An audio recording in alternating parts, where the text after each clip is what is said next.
ស្ថានភាពតានតឹងរវាងមកខាងអាមេរិកនិងអ៊ីស្រាអែលមកខាងអ៊ីរ៉ង់អញ្ចឹងបើយើងនិយាយពីប្រវត្តិអ៊ីរ៉ង់ជាមួយអាមេរិកអ៊ីស្រាអែលនេះគឺសត្រូវគ្នានឹងយូរហើយក៏បានប៉ះទង្គិចគ្នានឹងគឺ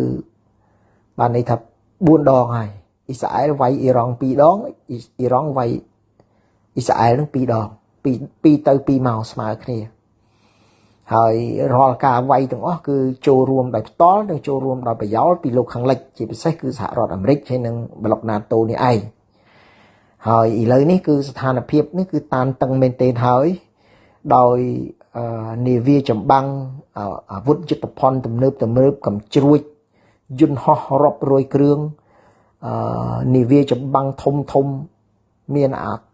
ធំចុះយន្តហោះបានហើយមានអាអែបអាធំនឹងបានន័យថានាវាចម្បាំងបាទប៉ុន្តែមិនចុះយន្តហោះបានទេគ្រាន់តែអែបជាមួយអាធំនឹងច្រើនគ្រឿងបានទៅដល់ទីនោះនិយាយទៅគឺសម្រាប់ប្រតិបត្តិការវាយអ៊ីរ៉ង់នេះគឺគ្រប់គ្រាន់ណាស់បាទសហរដ្ឋអាមេរិកបានបញ្ជូនទៅគ្រប់គ្រាន់អស់ហើយខាងអ៊ីរ៉ង់នោះវិញទៀតសោតក៏មិននៅស្ងៀមស្ងាត់ដែរគឺឥឡូវនេះគឺគេបានធ្វើសមយុទ្ធបាទជាមួយនឹងរុស្ស៊ីធ្វើសមយុទ្ធនៅសមុទ្រអ៊ីរ៉ង់នឹងឯងបាទសមុទ្រអ៊ីរ៉ង់នឹងឯងហើយបើនិយាយពីការវិភាគបាទរបស់បណ្ដាសារព័ត៌មានធំក៏ដូចជាប្រភពមួយចំនួនគឺបើយើងនិយាយពីការភាគរយនៃការវាយវិញគឺឡើងខ្ពស់មែនទែនមិនមែន50ទេគឺឡើងដល់8ដល់9ហើយបាទដល់8ដល់9ហើយដោយសារការជួបគ្នារវាង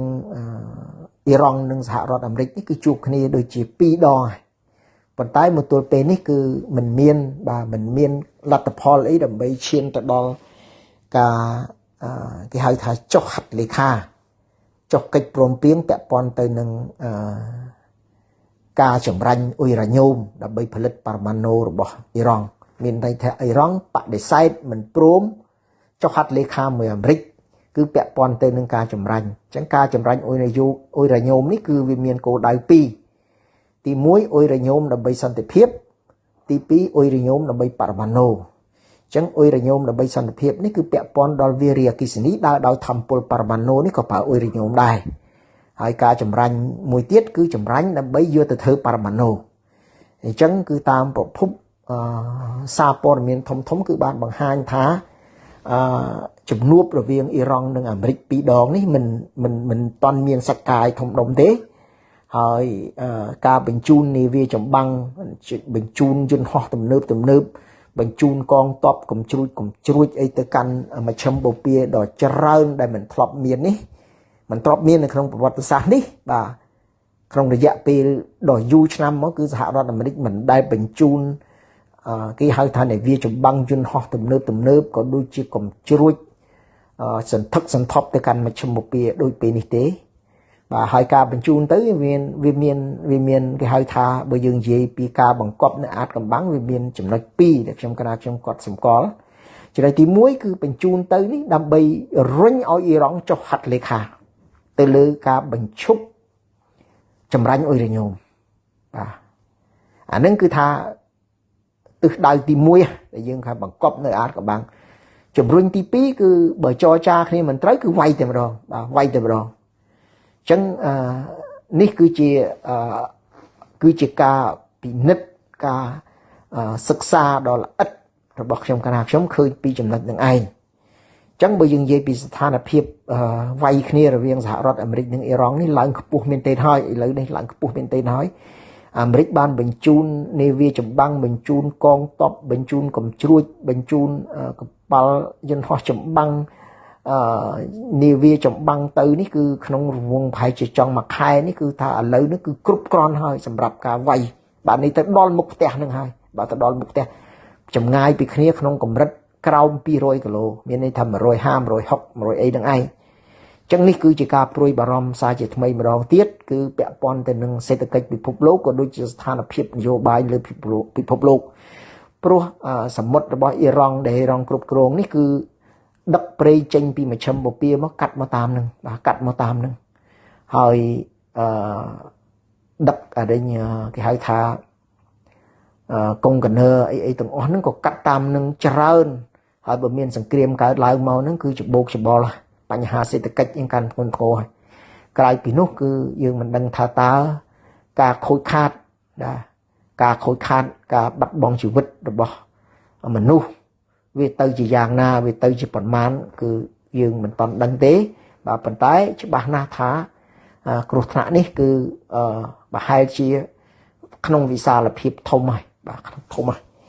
នេះគឺជាចំណុចទី2ដែលខ្ញុំកណាខ្ញុំចង់លើកឡើងនៅពេលនេះកិច្ចប្រជុំលើកទី1ក្រោយពីលោកដូណាល់ត្រាំបានបង្កើតក្រុមប្រឹក្សាសន្តិភាពហើយសមាជិកមួយចំនួនដែលស្ម័គ្រចិត្តចូលទៅក្រុមប្រឹក្សានេះក៏បានចូលរួមនៅកិច្ចប្រជុំលើកទី1នៅសហរដ្ឋអាមេរិកហើយបណ្ដាប្រទេសមួយចំនួនដែលព្រមចូលជាក្រុមប្រឹក្សានេះក៏ប្រទេសខ្លះក៏មិនបានទៅដែរមូលហេតុមិនបានទៅគឺពាក់ព័ន្ធទៅនឹងរឿងនយោបាយហើយក៏ដូចជាការជាប់រវល់របស់មេដឹកនាំនៃបណ្ដាប្រទេសមួយចំនួននោះឬក៏មានហេតុផលអ្វីផ្សេងទៀតដែលយើងមិនបានដឹងចឹងជាលទ្ធផលនៃកិច្ចប្រជុំលើកទី1នេះអ្វីដែលយើងកត់សម្គាល់មានន័យថាបណ្ដាប្រទេសមួយចំនួនបានត្រៀមលក្ខណៈដើម្បីបញ្ជូនកងទ័ពទៅកាន់តំបន់កាហ្សាព្រោះតំបន់កាហ្សានេះគឺចុងឆ្នាំ2023នេះគឺអាមេរិកនិងលោកខាងលិចរួមទាំងដឹកនាំដោយអ៊ីស្រាអែលនេះគឺវាយកំទេចប្រទេសប៉ាឡេស្ទីនដែលហៅថាតំបន់កាហ្សានេះគឺរៀបដល់ដីហើយឥឡូវនេះគឺបណ្ដាប្រទេសមួយចំនួនគឺបានស្ម័គ្រចិត្តដើម្បីបញ្ជូនកងទ័ពទៅទីនោះអញ្ចឹងអ្នកដែលស្ម័គ្រចិត្តបញ្ជូនកងទ័ពទៅទីនោះគឺមានប្រទេសឥណ្ឌូនេស៊ីប្រទេសម៉ារ៉ុកាប្រទេសកាហ្សាក់ស្តង់ប្រទេសតំបន់កូសូវូហើយនិងអាបានីបាទអាបានីដោយឡែកគឺសម្រាប់ក្រុមប្រឹក្សាសន្តិភាពពិភពលោកនេះក៏ប្រមូលបានលុយហើយឥឡូវនេះគឺប្រមូលបានលុយហើយគឺប្រមូលបានលុយប្រហែលជា7កោត 7,000 ប៊ីលៀនបាទ 7,000 ប៊ីលៀនហើយមានបណ្ដាប្រទេសមួយចំនួនបានចូលរួមដែលខ្ញុំមិនយកឱកាសហ្នឹងដើម្បីរៀបរាប់ប្រទេសហ្នឹងទេប្រទេសហ្នឹងតិចទេបាទប្រទេសហ្នឹងតិចទេប្រទេសប្រហែលជាក្រោម10ប្រទេសបាទក្រោម10ប្រទេសចូលបាន 7,000 លានហើយ 7,000 លាននេះគឺខ្ញុំគិតថាលោកដូណាល់ត្រាំនឹងយកទៅដើម្បីស្ដារតំបន់កាហ្សានេះឡើងវិញហើយតំបន់កាហ្សានេះដូចខ្ញុំបាននិយាយនៅវីដេអូមុនហើយគឺលេងជាប៉ាឡេស្ទីនទៀតហើយតំបន់កាហ្សានេះដឹកនាំដោយគេហៅថារដ្ឋបាលបណ្ដោះអាសន្នមួយដែលដឹកនាំដោយលោកខាងលិចបាទដឹកនាំដោយលោកខាងលិច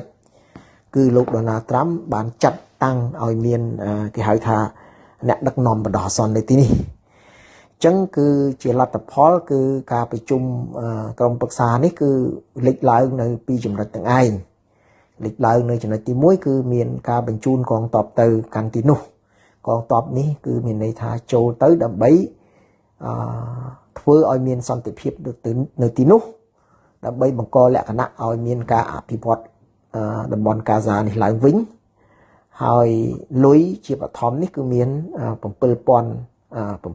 ប៊ីលៀនហើយជាបន្តនេះប្រហែលជាអាចនឹងមានបន្តទៀតចឹងគឺអង្គការចាត់តាំងថ្មីមួយនេះគឺយើងនឹងពិនិត្យមើលថាតើវាមានគេហៅថាទូនីតិនិងភារកិច្ចយ៉ាងណាដែរដើម្បីសម្របសម្រួលបាទដើម្បីសម្របសម្រួលនិងដោះស្រាយបញ្ហាក្តៅនៅលើពិភពលោកព្រោះថាលោកដូណាល់ត្រាំលោកនឹងជាប់អាណត្តិនៅ2028នេះហើយបាទប៉ុន្តែអ្នកដែលឡើងមកក្រោយនោះជាប្រធានាធិបតីនោះតើជានរណាជាមនុស្សរបស់លោកដូណាល់ត្រាំឬក៏ជាគណៈបកផ្សេងអានឹងយើងរងចាំមើលហើយក្រុមប្រឹក្សាអភិវឌ្ឍនេះវានឹងក្រុមប្រឹក្សាសន្តិភាពនេះវានឹង miền rụp riêng dạng mất từ ngày không mốc hỏi vì ai từng miền cái hỏi thà tu này tì dạng nào đấy đầm bay đọt saiปัญหา bị phục lục hỏi bật tì để prom châu ní cứ cái châu đôi xa cái hỏi thà dừng dễ cho các group buôn phép lục Donald Trump hỏi bởi lục Donald Trump ở Hà Nội thì bọn phải bay đi lục trình bị tầm nấy tớ bật tì từng lúc cứ thắt được trong chia sẻ mà chức trong thực xa sản tiếp hiệp ní đại rì tê ní cứ chia sẻ nua và chia sẻ nua